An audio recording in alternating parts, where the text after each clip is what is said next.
Hello, everyone, and welcome back to Empower Our Crowns interview talk self-care. It's Self-Care Sunday, but not quite our event for Self-Care Sunday. But this is a special episode that we have today, just highlighting my best friend, Ivy, who is so many different things in my life: a sister, a business partner, Empower Our Crowns executive director, and financial advisor, and someone who is really just my soul sister. I'm so grateful to have Ivy today on our episode because we're going to really hone in on wellness. And for those of you who don't know Ivy, she has recently embarked on a life-changing journey with her body. And we'll get more into that. But, a few months ago, maybe 6 months ago, now, Yeah, she just about 6 months ago. I can't believe it's 6 months, but 6 months ago, she's embarked on a journey. Bariatric surgery is what she got, but she has just been developing so much discipline, self-love, and really a new light in the way that she sees herself and her body through this. It wasn't just the surgery, but just her deep self-love for self. So without further ado, I would love to welcome my best friend, my sister, Ivy. Yes. Yes, so beautiful. Thank you, Ivy, for just doing this today. I'm so excited to interview you because we talk all the time as best friends, but we don't always talk about your journey with your body. So just share with the audience who you are, what you do, and just a little bit about yourself. Yeah, absolutely. So my name is Ivy, as you said. Thank you for that introduction. It's interesting when you say like, who is Ivy? I embody so much. I work in youth development, so I am definitely an advocate for youth.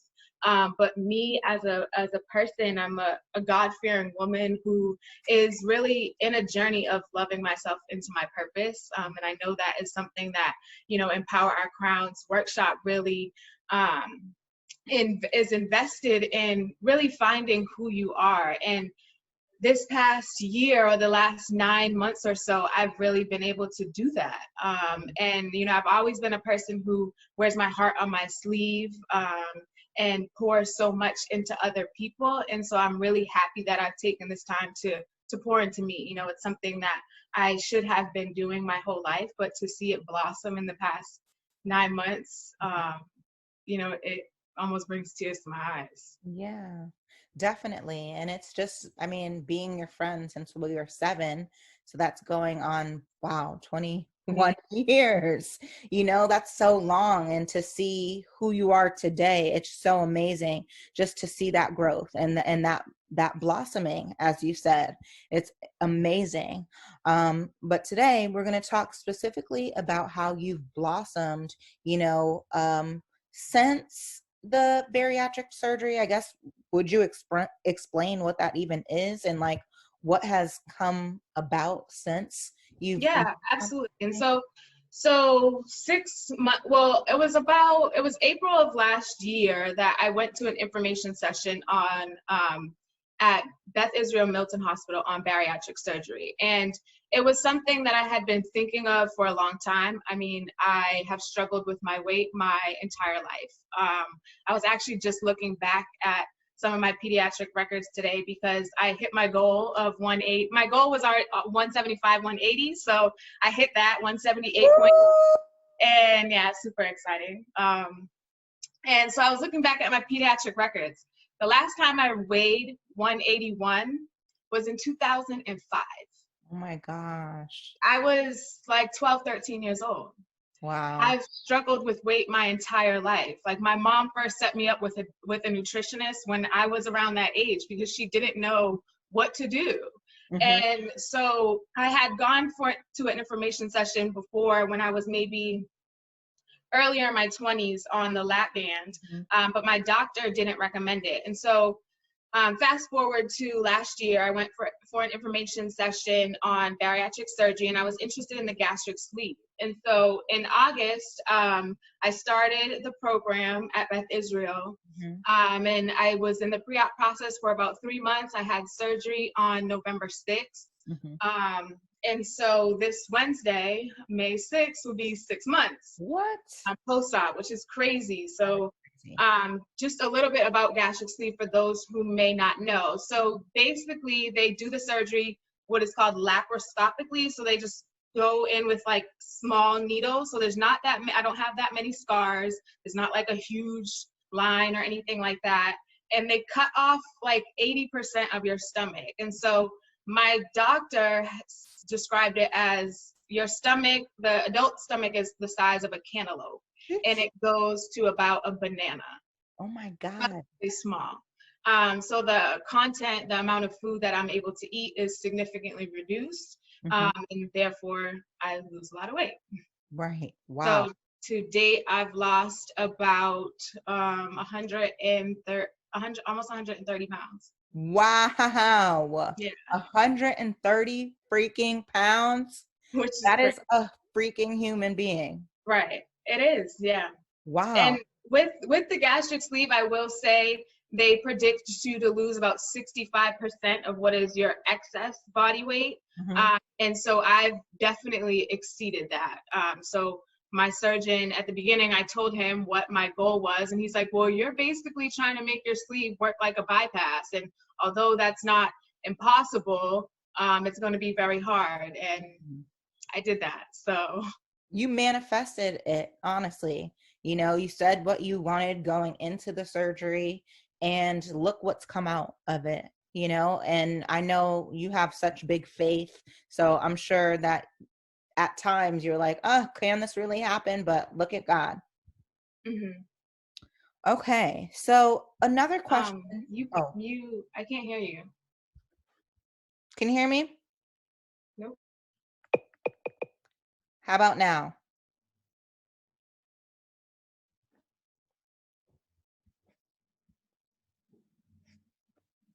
Can you hear me?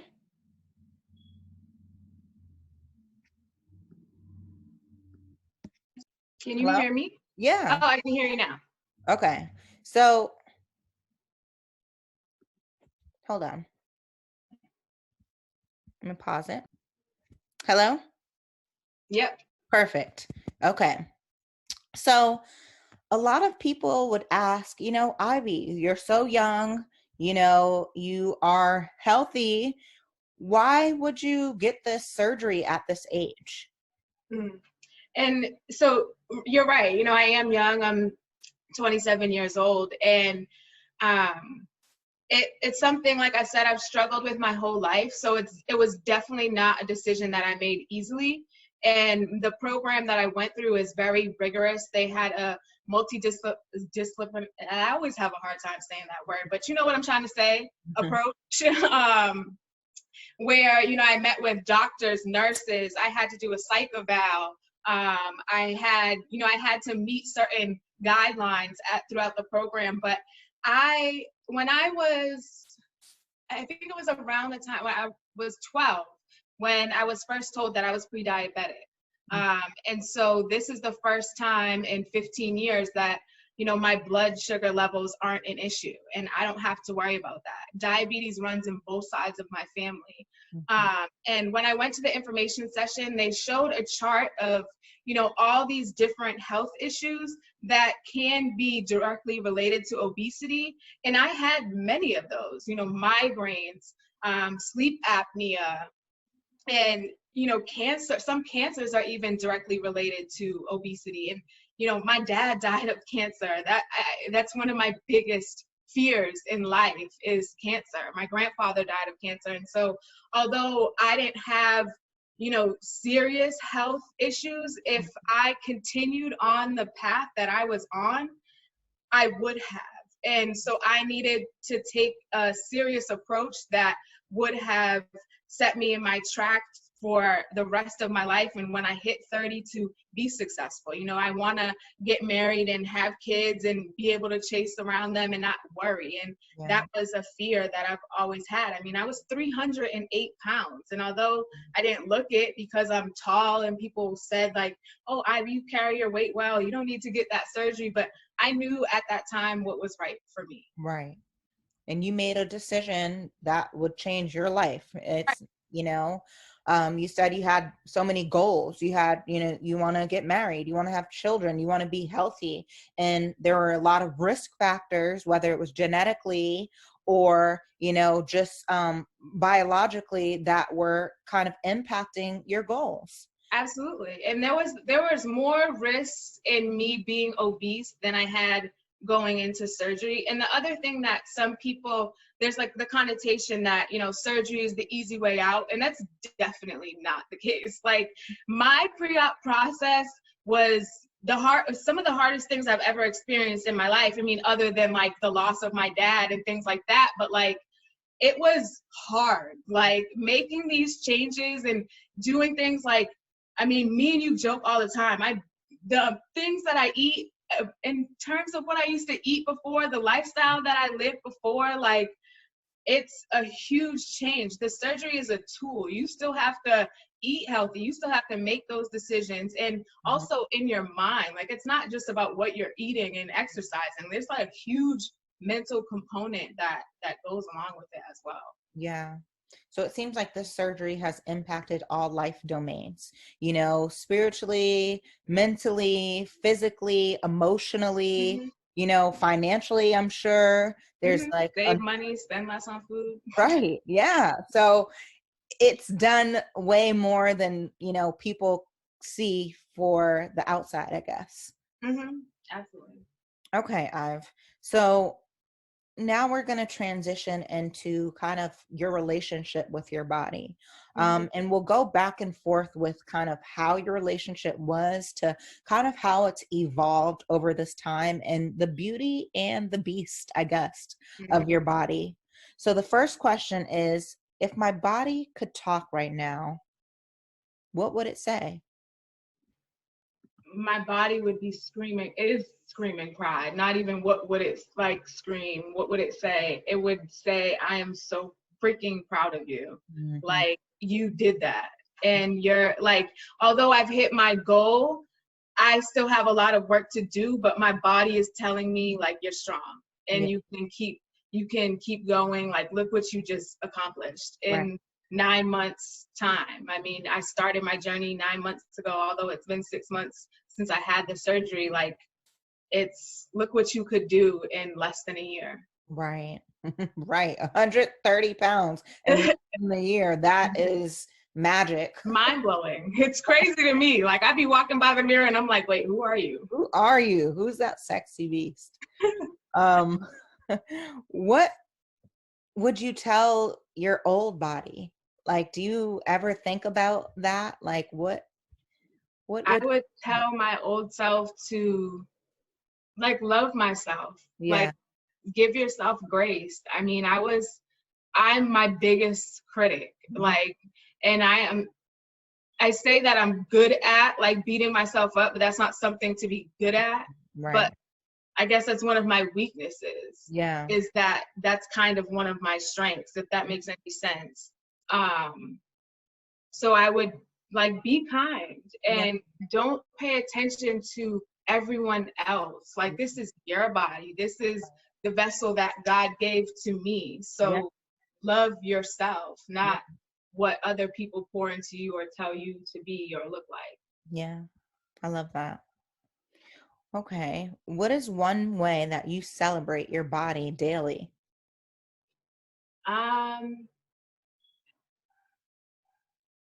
I think, I mean, for me, that looks different. So celebrating my body, I mean, sometimes it's, you know, putting on nice clothes and looking good, or in quarantine, you know, that can be a little different because you're always in the house, but, you know, taking pictures. I created my Through Thick and Thin page, which was really you know, difficult because weight was something I was never comfortable talking about. And even being interviewed, I'm like, this is weird.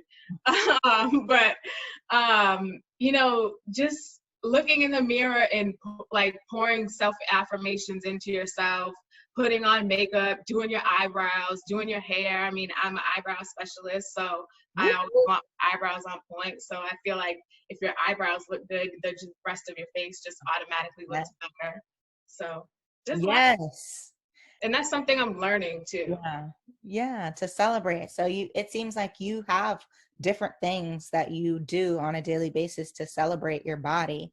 You know, whether that's posting for other people to hear your story and see your journey on your Through Thick and Thin page. Make sure everyone follows on IG at Through Thick and Thin. Underscore, sorry.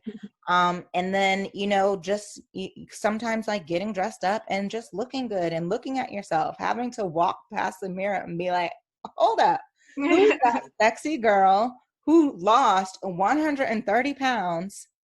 Like, what? That self-celebration is so important. And I think for someone who has also gone through like a life worth of weight challenges, you know, looking at yourself in the mirror is scary sometimes, you know, but many times. So to look at yourself in the mirror and say, wow, like that feels so good. Right. It really does. Oh, that is so awesome. I'm so happy for you. So, okay. You kind of alluded to this a little bit earlier in one of the other questions, but what's something that makes you feel worse about your body? Society. Yeah. I mean, I feel like we're in a world that just glorifies like a perfect, you know, snatched waist and nice hips, and that's not the reality of every woman. You know, you see plus size being told plus size is like size 12, and I don't think that's plus size. I mean, my biggest, I was plus size because at times I was wearing a size 20 or 22. But, you know, when I got down to a 12, I'm like, this is plus size. I feel tiny. Like, and so I think, you know, social media also has a huge impact on that. But I also, you know, I think we're also in a time where people are talking more about it. So I see that kind of changing or being unpacked. Yeah, definitely. Social media is, you know, it could be a platform to raise the awareness of body positivity, but it can also be a platform to bring you down. You know, if you don't uphold a certain beauty standard or body image standard, and it's defeating because it's hard to escape. You see all these Instagram models and all the stuff who most of them have gotten a surgery, you know, to make themselves look that way, that small waist, big hips, no body fat whatsoever. And it's like for most people, that is an unattainable goal, you know, to have 2.5% body fat. Like even people who work out all the time.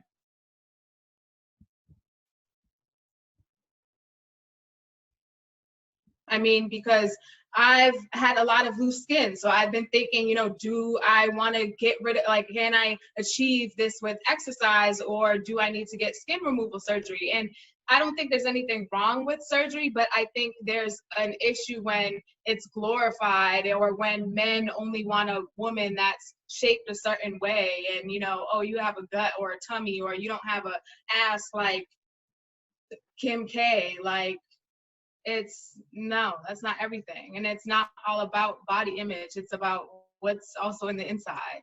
Right. Right. So, okay. What helps you feel more comfortable in your skin?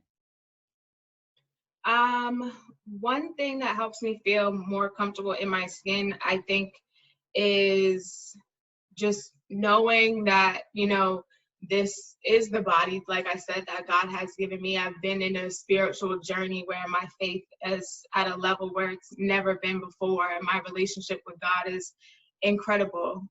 So that definitely has a lot to do with how I feel in my skin. But it's definitely a journey. You know, there were times when I could look in the mirror and feel like I didn't love anything that I was looking at. Yeah. And so for me, that was a process of breaking it down. You know, today I love the way my lips are, or, you know, I love these earrings, or my hips look nice. So just, you know, breaking it down, Mm-hmm. I think, and not looking at the whole picture sometimes when you're in that space where you don't love yourself or the way that you look in the moment, can be helpful. Yeah. Sounds like you've, developed kind of a routine on showing different parts of your body gratitude, Mm-hmm. and sometimes it might not be your whole body, but like even giving your lips, like you said, like Mm-hmm. my lips look good today, that really boosts self-esteem and the self-love that you have. So that's awesome. Okay. Um, Ivy, what do you need to feel nourished, energized, and strong? That's a good question. So I definitely need lots of water, which I've been sipping on.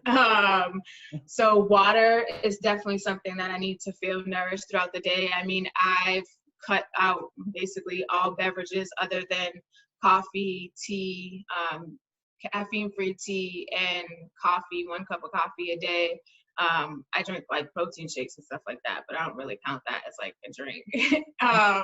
And to feel strong, I mean, I need love, I need self-love, and I need motivation. I need support from others. It's definitely not something that I've done or can do on my own. Mm-hmm. A good workout, some Yeah. music, some Yeah. music for sure. Mm-hmm.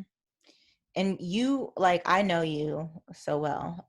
You're someone who always supports others, gives other people energy, and wants other people to be nourished. So it's so amazing to hear the ways that you kind of do that for yourself. Mm-hmm. And it's so interesting to hear, the new ways that you've kind of developed on this journey, Right.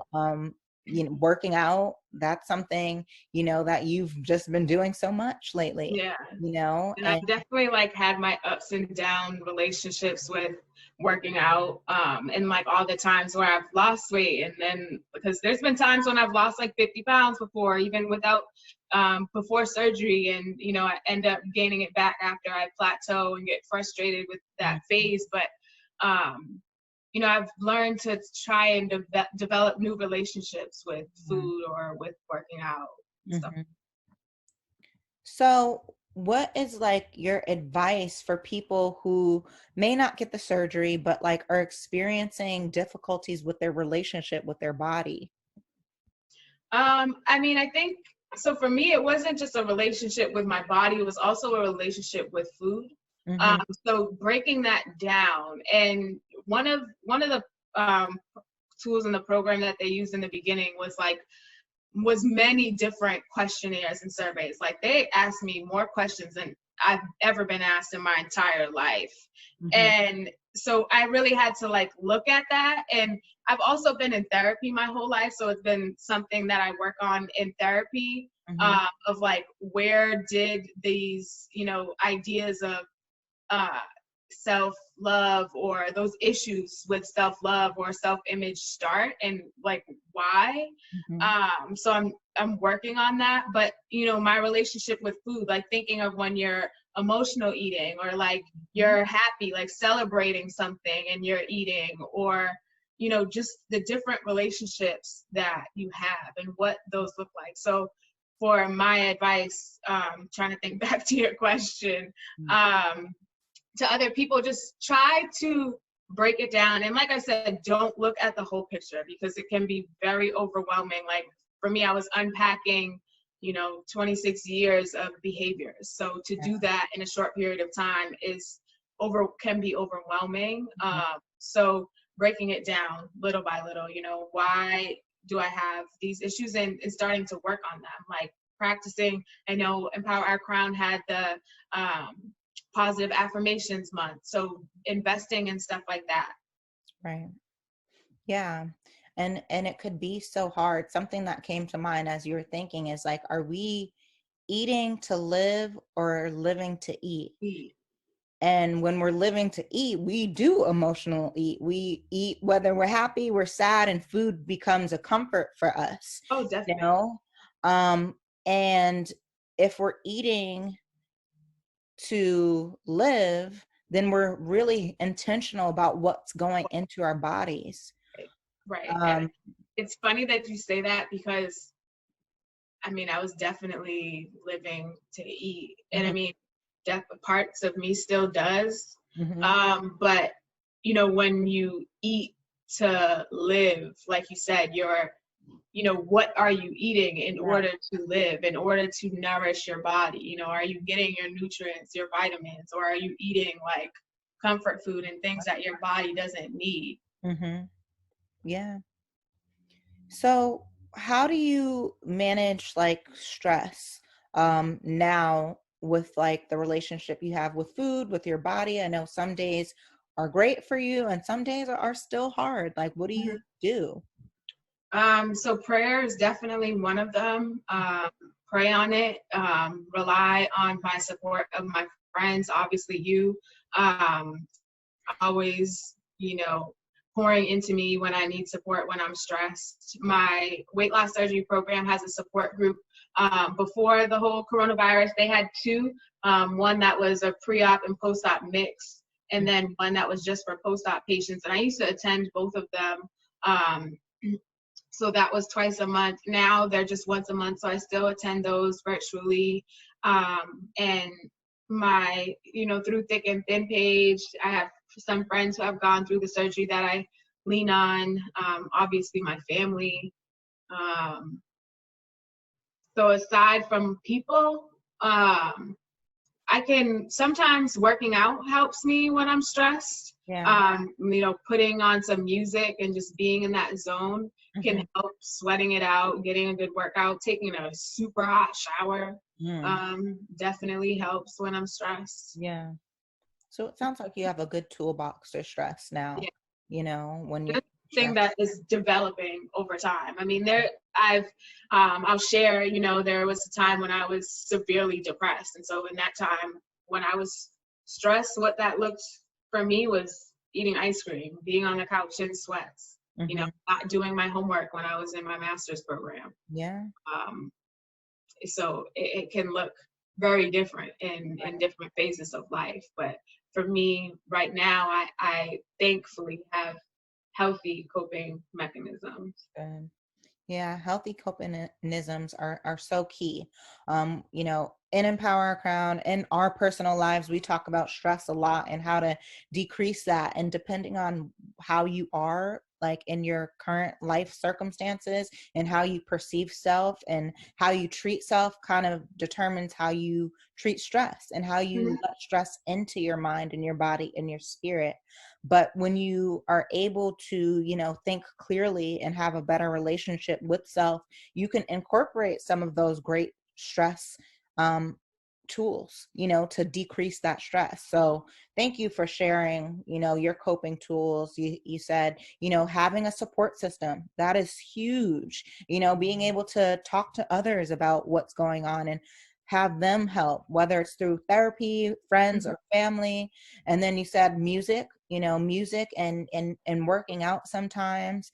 And then also like your self-awareness of what your stress even is. Mhm. Sometimes we don't even know why we're so stressed. So being intentional about that, that's awesome. Um, what helps you express emotions healthily when you're not as happy with your body? Venting, letting it out. I started journaling somewhat when I started in the weight loss surgery program.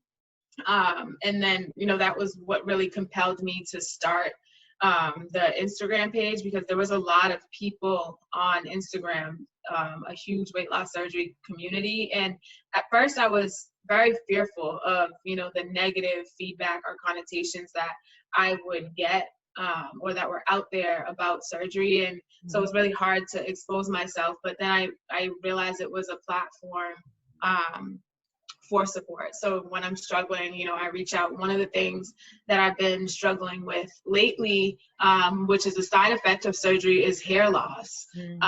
And so I don't want to give what I understand, and I don't want people want to do their own research. Like your hair has two like main hormones, and from the surgery, because a certain part of your stomach is cut off that collects those hormones, or something like that, your hair like shifts over to only producing one hormone instead of two. And so your hair starts to fall out. And so like I've experienced that like with my edges and stuff like that. And so I have reached out to some people on Instagram who like do hair masks or like at-home treatments and stuff like that. So reaching for support, really. Yeah. Awesome. Okay. So how do you develop a healthy relationship with food? Time. It definitely takes time. Like I said, it's something for me that it was relationships and behaviors that I've been exhibiting for 25 years. And so changing that relationship and identifying, you know, what that is definitely takes time. It takes patience, and knowing that to make all these changes is going to be hard. So at first, I know, you know, I had an appointment with my primary in August of last year. And that's when I was like, okay, I'm going to call the program and schedule an appointment. And so you and I were like, okay, this is what we're cutting out. We're cutting this, and that. And then I met with my dietitian and she's like, yep. And then you're going to cut this, that, and that. And I'm like, all right, so what can I eat basically? And so,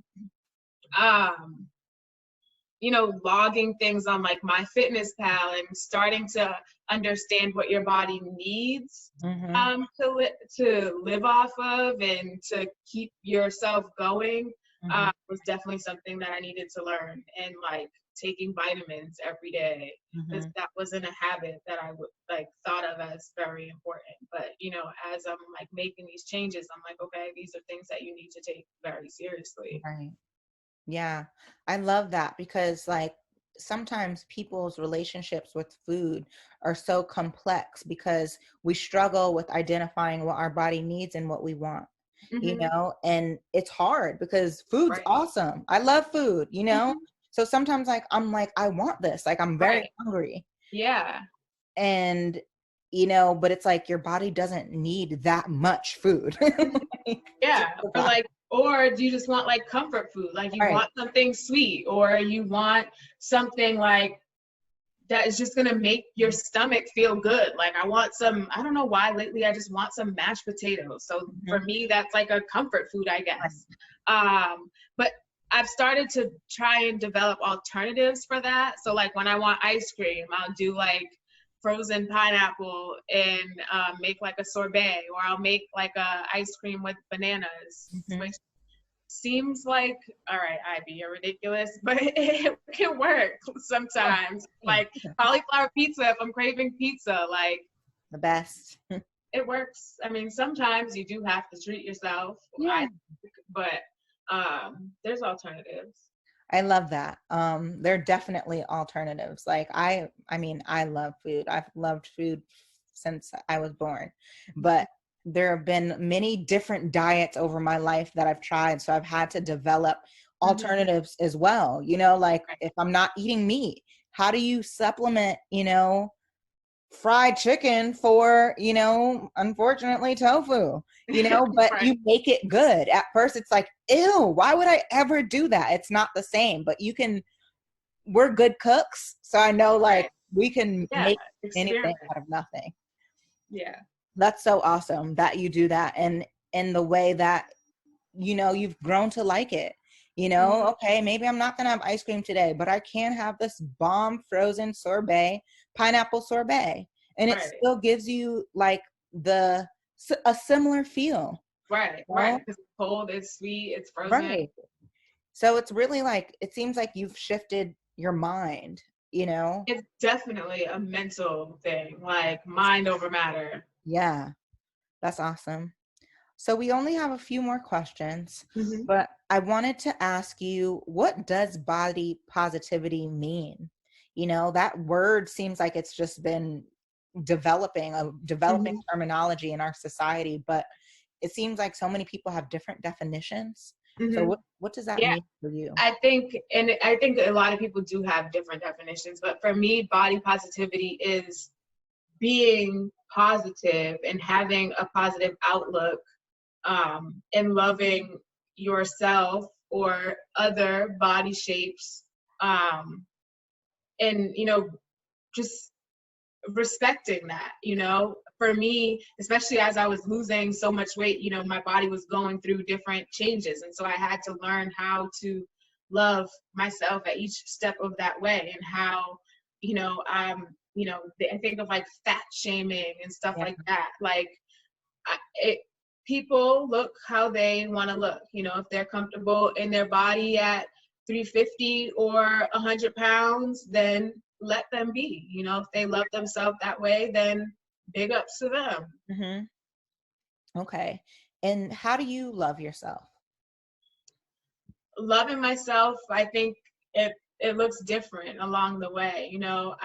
I love myself, and I feel like I'm stumbling on it because it's something that I'm learning. Like you said, I've always poured so much into other people than I've ever poured into myself. Hmm. Uh, and so I've, I've always been the type to like my own space, live on my own, but that didn't always mean that I was taking care of self. And Right. so loving myself now is putting myself first, Hmm.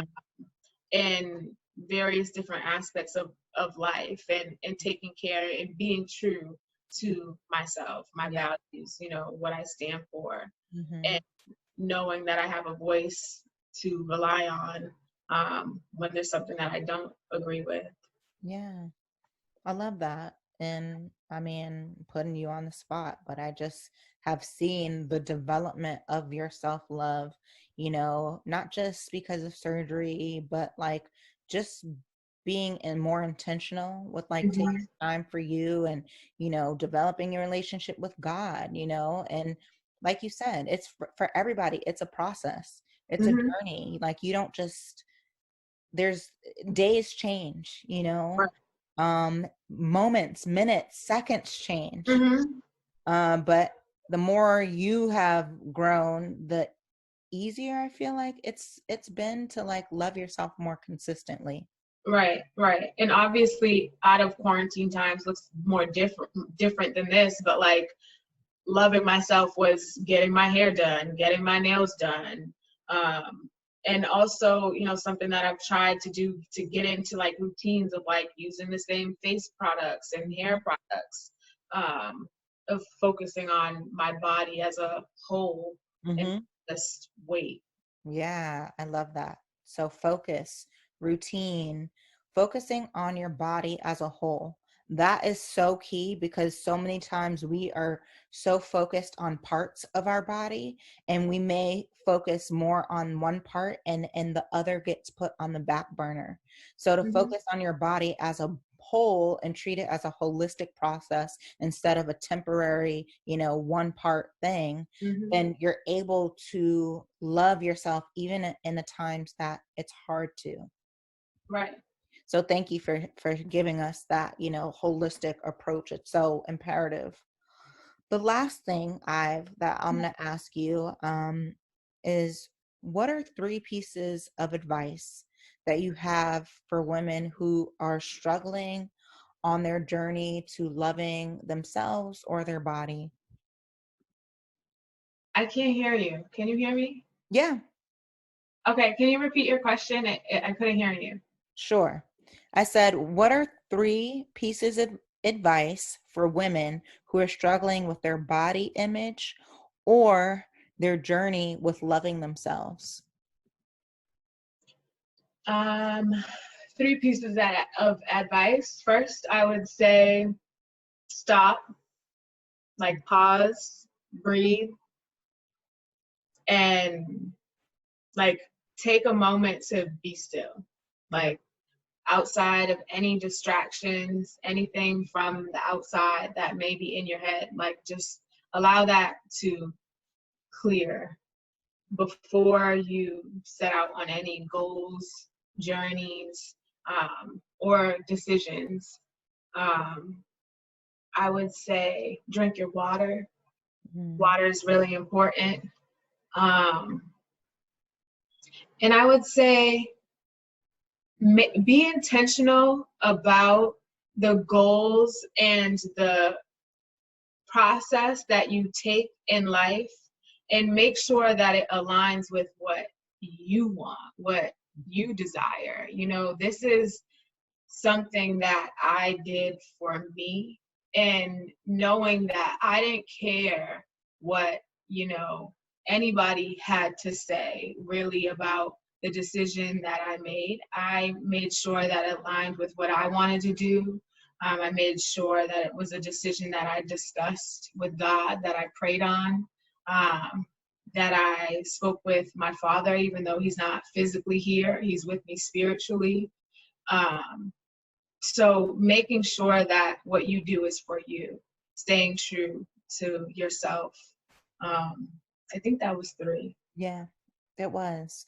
And thank you for that. So for those of you who are listening, Ivy said, you know, for us to hit pause, we have to take a break. Life is going so fast sometimes that we need to be intentional about that time. Drink your water. Mm-hmm. You know, drink your water and mind your business. Yes. Yes. And I posted that on my story on Through Thick and Thin. Drink your water and mind your business. For real. Water is important. Like, seriously, before I started on this whole journey, there could be days when I only like took a sip of water when I was brushing my teeth in the morning. Like, or if there was water in my coffee, like that was counting as my water. But now it's like that's all I really drink. So it makes a huge change. Mm-hmm. Like even like if people who are starting on a weight loss journey, if you could cut out like any other beverages and just stick to water, you can see you can lose weight just from that. Right. Like see a change in your face, like your hair, your nails, like it really makes a difference. Yeah. So drink your water and mind your business. And then the last one is be intentional with what you want. Making sure that what you're doing is for you and it's in alignment with your higher power or your spirituality. Right. And I guess knowing how to say no when it doesn't align with what you want, which is something that I'm still learning. So that's like a preaching to the choir. Yeah. And a bonus tip. So thank you so much, Ivy. This was so great to just hear this side of you. You know, you have so many gems and so much love and so much you know, light to shed on other people. And I'm so thankful that you took the time today to just, you know, share with us. We appreciate you. I love you. I love you. So grateful for you. And I can't wait for other people to hear your story. Thank you so much. I'm so thankful for this opportunity. Yes.